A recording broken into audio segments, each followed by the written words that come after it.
যদি আপনার পছন্দ না আপনি আমাকে ভোট দিবেন না। না না, আমি তো জানতে পারছি না পছন্দ না করবো কেমনে, পছন্দ না করতে হলেও তো আমার তথ্য না, আপনি আপনার এটা তখনই পাবলিক ইনফরমেশন হবে জি যখন উনি ইলেকশনে দাঁড়াতে চান কিংবা উনি সরকারে গিয়েছেন, ওই সময় আপনি এত বড় পলিটিক্যাল পার্টি লিডার হিসেবে সেটা পাবলিক ইনফরমেশন না। না কেন? উনি তো এখন পর্যন্ত কোনো ক্ষমতায় যান নাই। ক্ষমতার সাথে কি এটা রিলেটেড ডক্টর সালাম? আমার কি কোনো রাইট আছে আপনার বেতন কত জানার? আমি তো পাবলিক পার্টি না, তবু আপনার রাইট আছে।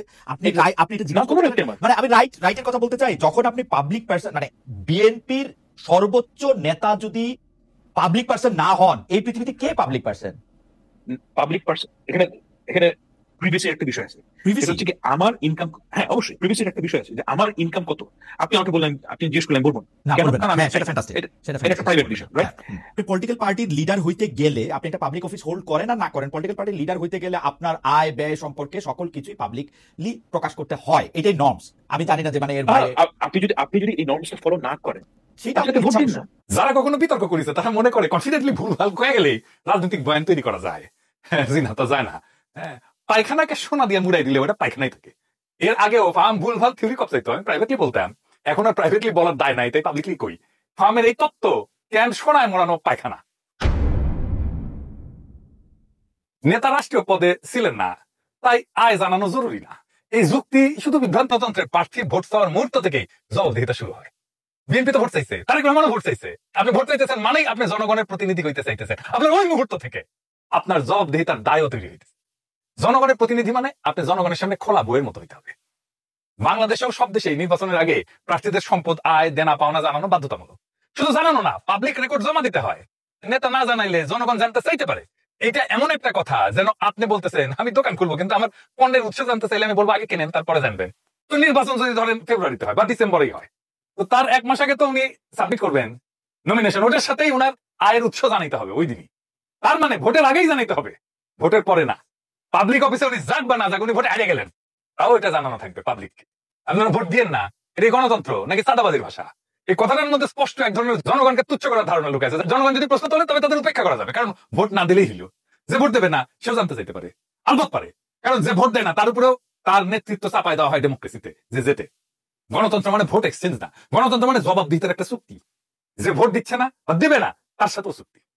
ফার্ম রাষ্ট্র ব্যাপারটাই বুঝে নাই, ভোট তো বুঝেই নাই। আসেন আরো স্পষ্ট করে দেখি কেন ফার্ম বুঝে নাই এটা। গণতন্ত্রে যে জবাবদিহিতার চুক্তি সেটা শুধু ভোটারের সাথে না, সমস্ত নাগরিকের সাথেই হয়। এমনকি ভোট তাকে নাও দেয়, কারণ গণতন্ত্রের নেতা শুধু ভোটারদের প্রতিনিধি না, তিনি সমগ্র জনগণের সেবক। এটা 3টা স্তরে একটু ব্যাখ্যা করা যেতে পারে। ধরেন নৈতিক এবং রাষ্ট্রনৈতিক স্তর। গণতন্ত্র মানে হইলো পুরা জনগোষ্ঠীর উপরে নেতার কর্তৃত্ব, কেবল ভোট যে দিচ্ছে তার উপরে না। একজন নাগরিক ভোট না দিলেও তিনি কর দেন তো, ট্যাক্স দেন, আইন মানেন তো, রাষ্ট্রের নিরাপত্তা ব্যবস্থার অংশ হন তো, রাষ্ট্রের নাগরিক সেবার গ্রাহক হন তো। সেজন্য নেতা বা শাসকের প্রতি তার জবাবদিহিতার দাবি আছে। রুশো বলছিলেন legitimacy comes from general will, not just the vote. এই জেনারেল উইল হচ্ছে সার্বভৌম ইচ্ছা। যে তারেক রহমানকে ভোট দিবে না সেও এই জেনারেল উইলের পার্ট। আমরা বলি সার্বভৌম ইচ্ছা, অর্থাৎ ভোট দেওয়া না দেওয়ার মধ্যে না, নেতৃত্বের নৈতিক বৈধতা আসে সামষ্টিক জনগণের সম্মতি বা সার্বভৌম ইচ্ছা থেকে। 2 নম্বরে ধরেন আইনে নেতা বলবেন না তুমি আমাকে ভোট দাওনি তাই প্রশ্ন তুলতে পারো না, বরং তার উচিত হবে বলা তুমি নাগরিক, তুমি চাইলে আমার হিসাব চাইতে পারো। তাইলে ফাহামেরা তারেক রহমানকে কোথায় ঠেলে দিচ্ছে? ভোট না দিলেও তো নাগরিকই, আর নাগরিক মানেই তো অধিকার।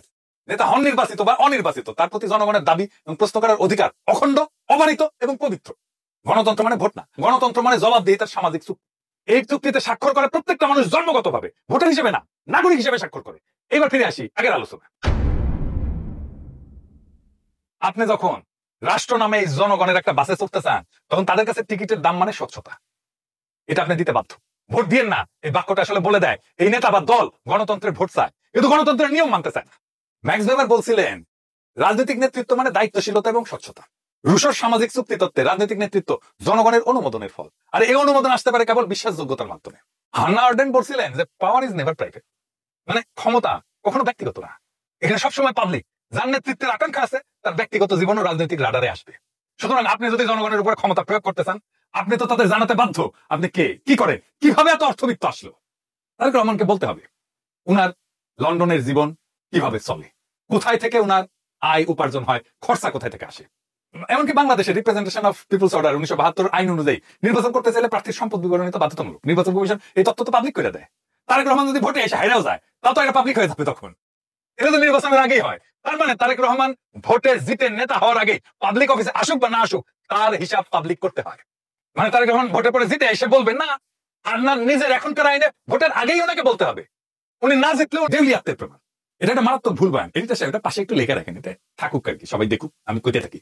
এই যে ইসলামী দর্শনে বলেন এমনকি সেকুলার লিবারাল দর্শনে বলেন এটা ভুল। আসেন এক এক করে দেখি ইসলামে কেন ভুল। পবিত্র কোরআনের দৃষ্টিতে শহীদের মৃত্যু কিন্তু সমাপ্তি না। কোরআন বলে আর যারা আল্লাহর পথে নিহত হয়েছে তাদের তুমি মৃত মনে করো না, তারা তাদের প্রতিপালকের নিকট জীবিত এবং তার প্রতিদান পাচ্ছে। সূরা আল ইমরান। তারেক রহমানের উক্তিতে শহীদের মৃত্যুকে একটা প্রাণের সমাপ্তি বলা হয়েছে। এইটা ইসলামের ধারণার সাথে সাংঘর্ষিক। পরিবারের মৃত্যু বা স্বপ্নের অবসান বলা ইসলামের ব্যাখ্যা মারাত্মকভাবে ভ্রান্ত। ইসলামী শহীদ দর্শনে শহীদের মৃত্যু কোনো ধ্বংস না, বরং তার একটা উচ্চতর জীবনের শুরু, যার মাধ্যমে সেই ব্যক্তির পরিবারও সম্মানিত হয় এবং জাতি আশা এবং আধ্যাত্মিক শক্তি লাভ করে। কিন্তু উনি বলছেন পরিবারের মৃত্যু স্বপ্ন এবং সম্ভাবনার অবসান। এইটা বলে শহীদ হওয়াকে অপরিণীয় ক্ষতি এবং নিরাশার উৎস হিসেবে দেখানো হয়েছে। ইসলামের শহীদের মৃত্যু অতি কাম্য একটা বিষয়। শহীদ হওয়া মানে আল্লাহর জন্য সর্বোচ্চ ত্যাগ, ক্ষয় না, এটা অর্জন। ইসলামে শহীদ হওয়াকে জান্নাতের সোজাসুজি পথ হিসেবে বিবেচনা করে। শহীদ তো নিজেকে না, শহীদের নিজের জীবন উৎসর্গ করে, কিন্তু জাতিকে বাঁচাতে সে আত্ম উৎসর্গ করে, ফলে তার পরিবার, স্বপ্ন এবং সম্ভাবনা একটা বৃহত্তর অর্থে পূর্ণতা পায়, নিঃশেষ হয় না। কিন্তু ওনার উক্তিতে এই আত্ম উৎসর্গকে ব্যক্তিগত ট্র্যাজেডি বানা ফেলা হয়েছে, পরিবারের একটা ট্র্যাজেডি বানা ফেলা। এটা ট্র্যাজেডি না, এটা হিরোইজম। শহীদ তার আত্মদানের মাধ্যমে মহাজীবনের সাথে যুক্ত হয়ে যায়, তার স্পিরিচুয়াল জার্নি পূর্ণতা পায়। তারেক রহমানের এই উক্তিটা ইসলামের শহীদ সংস্কৃতি, আত্মত্যাগবাদের ভাবধারা এবং মৃত্যু পরবর্তী চেতনার সাথে স্পষ্টভাবে সাংঘর্ষিক। উনি শহীদের মৃত্যুকে জাগতিক দৃষ্টিভঙ্গিতে ক্ষতি এবং শূন্যতার প্রতীক হিসেবে তুলে ধরছেন, যেখানে কোরআন তার চিরজীবন বিজয় এবং রুহানি সাফল্য হিসেবে বিবেচনা করে। এবার আসেন দেখি ওনার বক্তব্য কি সেকুলার লিবারাল হিউম্যানিস্ট ধারণা তো পুরোপুরি সঠিক। ব্যক্তিকে পরিবারে পরিসীমিত করে ফেলা এটা হিউম্যানিজমের সঙ্গেও সাংঘর্ষিক। সেকুলার হিউম্যানিজমে একজন ব্যক্তি কেবল তার পরিবারের সদস্য না, তিনি একটি বৃহত্তর সমাজের নৈতিক, রাজনৈতিক এবং সাংস্কৃতিক অংশ। শহীদের মৃত্যু যদি হয় রাজনৈতিক সংগ্রামে আত্মদান, তাহলে সেটা কেবল পরিবারের মৃত্যু না, বরং তার সমাজকে আগায় নিয়ে যাওয়ার সংগ্রামের অংশ। কিন্তু উনি বললেন শহীদের মৃত্যুতে কেবল ব্যক্তি এবং পরিবার ক্ষতির সম্মুখীন। তথাকথিত দক্ষিণপন্থার যুদ্ধগুলি দেখাইতেছেন সেই পত্রিকা পরিবার, মানে পন্থের আলো আর দিল্লি স্টার, এটার সাথে যুক্ত সাংস্কৃতিক রাজনৈতিক বলয় গত 17 বছর বিএনপিকে শুধু ব্র্যাকেটবন্দি দক্ষিণপন্থার আলোচ হিসেবে প্রচার করে নাই, একই সাথে সেই দক্ষিণপন্থার শক্তিকে নির্মূল করতে যুদ্ধ চালিয়ে যাওয়ার মতো ন্যায্যতার সম্মতি উৎপাদন করে গেছে।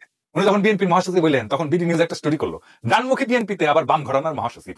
সেই বিএনপি এখন ডানপন্থার উত্থান থেকে উদ্বিগ্ন। তার মানে দেখেছেন তো কি ট্রান্সফরমেশন হয়েছে। আমি যাই কই, 2013 সালে বিবিসিতে একটা স্টোরি প্রকাশিত হয়েছিল 35 বছরের রাজনীতিতে কি পরিবর্তন এনেছে বিএনপি, এই শিরোনামে। সেখানে অধ্যাপক সিরাজুল ইসলাম বলছিলেন যে তিনি মনে করেন বিএনপি এই জোট ধর্মভিত্তিক বা ডানপন্থী দলগুলোকে জায়গা করে নেওয়ার শক্তি যোগাইতেছে। এর থেকে বিএনপি বাইরে আসতে পারবে কিনা সে ব্যাপারে তার সন্দেহ আছে। খোদা তাআলা মেহেরবান, উনি সিরাজুল ইসলাম চৌধুরীর সন্দেহ দূর করে দিচ্ছেন, আলহামদুলিল্লাহ। যাই হোক, এখন দেখার বিষয় সে পন্দের আলো আর দিল্লি স্টারের ঘোড়ায় চেপা মির্জা ফখরুল ইসলাম আলমগীরেরা কত দূর যাইতে পারবেন। ওনারা যাবেন, তবে মরণের পথে যাবেন, কারণ ওনারা অচিরেই বিগত 17 বছরের চলা ছায়াযুদ্ধকে আবার এই জমিনে ফিরাই নিয়ে আসবেন। রক্তপিপাসু প্রগতিশীল বয়ান এবং হিন্দুত্ববাদী ব্রাহ্মণ্যবাদী বামপন্থার কোলে চেপে ভারতীয় আধিপত্যবাদের বিরুদ্ধে লড়াকু শক্তিকে নির্মূলের বদ্ধভূমিতে পরিণত করবেন ঠিক সন্ধিক্ষণে দাঁড়ায়।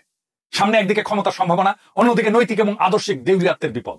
যারা মনে করে অন্ধকার ঘরে ঢুকে দেওয়ালে হাত রেখা পথ পাওয়া যায়, তারা ভুলে যায় রাজনীতি শুধু কৌশলের খেলা না, এটা বিশ্বাস এবং মূল্যবোধের যুদ্ধ। আপনি যদি জনগণের ভোট চান, তবে তাদের আস্থা অর্জন করতে হবে স্বচ্ছতা দিয়া, জবাবদিহিতার চুক্তি দিয়া, শহীদের আত্মদানকে শুধু পরিবারের কান্না না, রাজনৈতিক শক্তির উৎস হিসেবে মেনে নেওয়া। বিএনপি যদি সত্যি পরিবর্তনের বাহক হতে চায়, তবে তাদের চাই নিজ দলের ভিতরের অন্তঃসার শূন্যতা এবং কদর্যতার বিরুদ্ধে এক বিদ্রোহ। যারা শহীদের আত্মদানকে শোক আর সম্ভাবনার অবসান বলে, যারা নেতৃত্বকে গোপনায় আর অধরা নৈতিকতার উপরে দাঁড় করায়, তাদের বিরুদ্ধে প্রথম বিদ্রোহ বিএনপির ভেতর থেকে আসতে হবে, যদি বিএনপিকে বাঁচাইতে হয়। বাংলাদেশ এখনো সেই শক্তির জন্য অপেক্ষা করতেছে, যে শক্তি শহীদের রক্ত থেকে সম্ভাবনার বীজ বনে, যে শক্তি গোপনে ছায়া পড়ে আলোয় দাঁড়ায়। নতুন আওয়ামী লীগ হইতে চাওয়াটা যত সহজ, আসলে নতুন বাংলাদেশ গড়াটা ততটাই কঠিন। সেই কঠিনের পথে বিএনপি হাঁটতে চায় না। আর সেই বাংলাদেশ গড়ার জন্য দল না, নতুন মূল্যবোধের নেতৃত্ব প্রয়োজন। শুরু হোক সেই নেতৃত্বের উন্মেষ বিএনপির ভেতর থেকেই হোক, কোনো অসুবিধা নাই। নইলে ইতিহাস আবারও বিএনপিকে শুধু একটা ব্যর্থ সম্ভাবনা হিসেবে রায় দিয়ে